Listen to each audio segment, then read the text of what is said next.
नमस्कार मित्रों, हमारे चैनल में आप सभी का स्वागत है।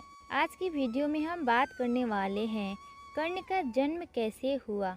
धृतराष्ट्र, पांडव और विदुर के लालन पालन का भार भीष्म के ऊपर था। तीनों पुत्र बड़े होने का विद्या अध्ययन के लिए भेजे गए।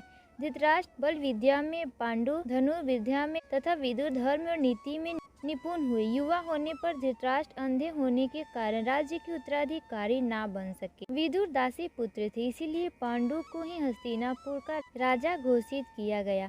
भीष्म ने धृतराष्ट्र का विवाह गंधार की राजकुमारी गंधारी से कर दिया। गंधारी को जब ज्ञात हुआ कि उसका पति अंधा है तो उसने स्वयं अपनी आंखों पर पट्टी बांध ली। उन्हीं दिनों यदुवंशी राजा सूरसेन की पोषित कन्या कुंती जब सयानी हुई तो पिता ने उसे घर आए महात्माओं की सेवा में लगा दिया। पिता के अतिथि गृह में जितने भी साधु महात्मा, ऋषि मुनि आदि आते, कुंती उनकी सेवा मन लगाकर किया करती थी। एक बार दुर्वासा ऋषि आए, कुंती ने उनकी भी मन लगाकर सेवा की। कुंती की सेवा से प्रसन्न होकर दुर्वासा ऋषि ने कहा, पुत्री, मैं तुम्हारी सेवा से अत्यंत प्रसन्न हुआ, अतः तुझे एक ऐसा मंत्र देता हूँ जिसके प्रयोग से तू जिस देवता का स्मरण करेगी वह तत्काल तेरे समक्ष प्रकट होकर तेरी मनोकामना पूर्ण करेगा। इस प्रकार दुर्वासा ऋषि कुंती को मंत्र प्रदान करके चले गए। एक दिन कुंती ने उस मंत्र की सत्यता की जांच करने के लिए एकांत स्थान पर बैठकर उस मंत्र का जाप कर सूर्य देव का स्मरण किया। उसी क्षण सूर्य देव वहाँ प्रकट होकर बोले, देवी, मुझे बताओ कि तुम मुझसे किस वस्तु की अभिलाषा करती हो। मैं तुम्हारी अभिलाषा अवश्य पूर्ण करूँगा। इस पर कुंती ने कहा, हे देव, मुझे आपसे किसी भी प्रकार की अभिलाषा नहीं है। मैंने तो केवल मंत्र की सत्यता रखने के लिए ही उसका जाप किया था। कुंती के इन वचनों को सुनकर सूर्यदेव बोले, हे कुंती, मेरा आना व्यर्थ नहीं जा सकता। मैं तुम्हें एक अत्यंत पराक्रमी तथा दानवीर पुत्र प्रदान करता हूँ। इतना कहकर सूर्यदेव अंतर्ध्यान हो गए। कुंती ने लज्जावश यह बात किसी से नहीं कह सकी। समय आने पर उसने गर्भ में कवच कुंडल धारण किए एक पुत्र उत्पन्न हुआ। कुंती ने उसे एक मंजूषा में रखकर रात्रि बेला में गंगा में बहा दिया। वह बालक बहता हुआ उस स्थान पर पहुंचा जहां पर धृतराष्ट्र का सारथी अधिरथ अपने अश्व को गंगा नदी में जल पिला रहा था। उसकी दृष्टि कवच कुंडलधारी शिशु पर पड़ी। अधिरथ निसंतान था, इसीलिए उसने बालक को अपने छाती से लगा लिया और घर ले जाकर उसे अपने पुत्र के जैसा पालने लगा।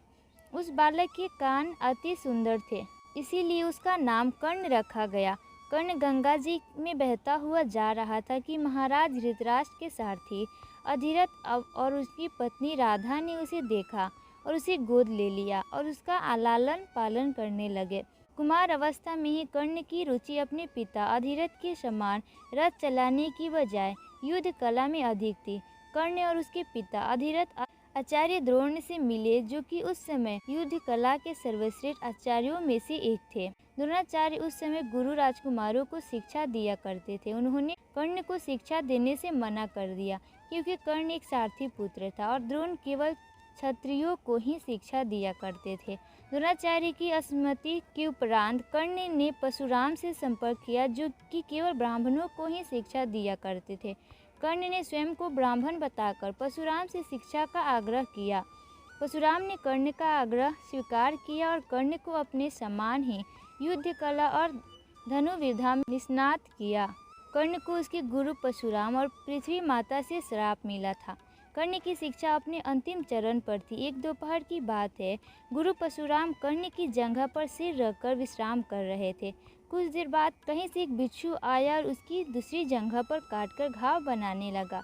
गुरु का विश्राम भंग ना हो इसलिए कर्ण बिच्छू को दूर ना हटाकर उसके डंक को सहता रहा। कुछ देर में गुरु जी की निद्रा टूटी और उन्होंने देखा कि कर्ण की जांघ से बहुत रक्त बह रहा है। उन्होंने कहा कि केवल किसी क्षत्रिय में ही इतनी सहनशीलता हो सकती है कि वह बिच्छू डंक को सह ले, ना कि किसी ब्राह्मण में। और परशुराम जी ने उसे मिथ्या भाषण के कारण श्राप दिया कि जब भी कर्ण को उसकी दी हुई शिक्षा की स्वार्थिक आवश्यकता होगी, उसी दिन वह उसके काम नहीं आएगी। कर्ण, जो कि स्वयं ये नहीं जानता था कि वो किस वंश से है, अपने गुरु से क्षमा मांगी और कहा कि उसके स्थान पर यदि कोई और शिष्य भी होता तो वो भी यही करता। यद्यपि कर्ण को क्रोधवश श्राप देने पर उन्हें ग्लानि हुई, पर वे अपना श्राप वापस नहीं ले सकते थे। तब उन्होंने कर्ण को अपना विजय नामक धनुष प्रदान किया और उसे यह आशीर्वाद दिया कि उसे वह वस्तु मिलेगी जिसे वह सर्वाधिक चाहता है। अमिट प्रसिद्ध कुछ लोक कथाओं में से एक माना जाता है कि भिक्षु के रूप में स्वयं इंद्र थे, जो उसकी वास्तविकता क्षत्रिय पहचान को उजागर करना चाहते थे। परशुराम जी के आश्रम से जाने के पश्चात कर्ण कुछ समय तक भटकता रहा। इस दौरान वह शब्द भेदी विद्या सीख रहा था। अभ्यास के दौरान उसने एक गाय के बछड़े को कोई वनीय पशु समझ लिया और उस पर शब्द भेद वान चला दिया। बछड़ा मर गया। तब वह गाय के स्वामी ब्राह्मण ने कर्ण को श्राप दिया कि जिस प्रकार उसने एक असहाय पशु को मारा है, वैसे ही एक दिन वह भी मारा जाएगा, जब वह सबसे अधिक असहाय होगा और जब उसका सारा ध्यान अपने शत्रु से कहीं अलग किसी और काम पर होगा। इस प्रकार कर्ण परशुराम का एक अत्यंत परिश्रमी और निपुण शिष्य बना। कर्ण दुर्योधन के आश्रय में रहता था। गुरु द्रोणाचार्य ने अपने शिष्यों की शिक्षा पूरी होने पर हस्तिनापुर में एक रंग भूमि का आयोजन करवाया। रंगभूमि में अर्जुन विशेष धनुर्विद्या युक्त शिष्य प्रमाणित हुआ। तभी कर्ण रंगभूमि में आया। अर्जुन द्वारा किए गए कर्तव्यों को पार करके उसके द्वंद्व युद्ध के लिए ललकारा। तब कृपाचार्य ने कर्ण के द्वंद्व युद्ध को अस्वीकार कर दिया और उसने उसके वंश और साम्राज्य के विषय में पूछा, क्योंकि द्वंद्व युद्ध के नियमों के अनुसार केवल एक राजकुमार ही अर्जुन को, जो हस्तिनापुर का राजकुमार था, द्वंद्व युद्ध के लिए ललकार सकता था। तब कौरवों में से सबसे सर्वश्रेष्ठ दुर्योधन ने कर्ण को अंगराज घोषित किया, जिससे वह अर्जुन से द्वंद्व युद्ध के योग्य हो जाए। जब कर्ण ने दुर्योधन से पूछा कि वह उससे इसके बदले क्या चाहता है, तब दुर्योधन ने कहा कि वह केवल ये चाहता है कि कर्ण उसका मित्र बन जाए। इस घटना के बाद महाभारत के कुछ मुख्य संबंध स्थापित हुए, जैसे दुर्योधन और कर्ण के बीच सुदृढ़ संबंध बने। कर्ण और अर्जुन के बीच तीव्र प्रतिद्वंद्विता और पांडवों तथा कर्ण के बीच वैमनस्य। कर्ण दुर्योधन का एक निष्ठावान और सच्चा मित्र था। यद्यपि वह बाद में दुर्योधन को खुश करने के लिए युद्ध क्रीड़ा से भागीदारी करता था, लेकिन वह आरंभ से ही इसकी विरोधी था। कर्ण शकुनी को पसंद नहीं करता था और सदैव दुर्योधन को यही परामर्श देता था कि वह अपने शत्रुओं को परास्त करने के लिए अपने युद्ध कौशल का, बाहुबल का प्रयोग करे, न कि कुटिल चालों का।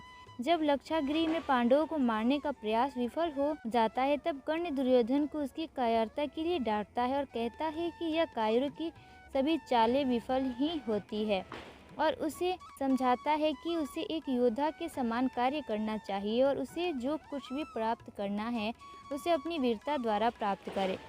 चित्रांगन की राजकुमारी से विवाह करने में भी कर्ण ने दुर्योधन की सहायता की थी। अपने स्वयंवर में उसने दुर्योधन को स्वीकार कर दिया और तब दुर्योधन उसे बलपूर्वक उठाकर ले गया। तब वहां उपस्थित अन्य राजाओं ने उसका पीछा किया, लेकिन कर्ण ने अकेले ही उन सबको परास्त कर दिया। परास्त राजाओं में जरासंध, शिशुपाल, दंतवक्र, साल्व और रुक्मी इत्यादि थे। कर्ण की प्रशंसा स्वरूप जरासंध ने कर्ण को मगध का एक भाग दे दिया। भीम ने बाद में श्री कृष्ण की सहायता से जरासंध को परास्त किया, लेकिन उससे बहुत पहले कर्ण ने उसे अकेले परास्त किया था। कर्ण ही ने जरासंध की उस दुर्बलता को उजागर किया था कि उसकी मृत्यु केवल उसके धड़ को पैरों से चीरकर 2 टुकड़ों में बांटकर हो सकती है। दोस्तों, अगर आपको ये कहानी अच्छी लगी तो हमारे वीडियो को लाइक कीजिएगा और चैनल को सब्सक्राइब करना ना भूलिएगा। धन्यवाद।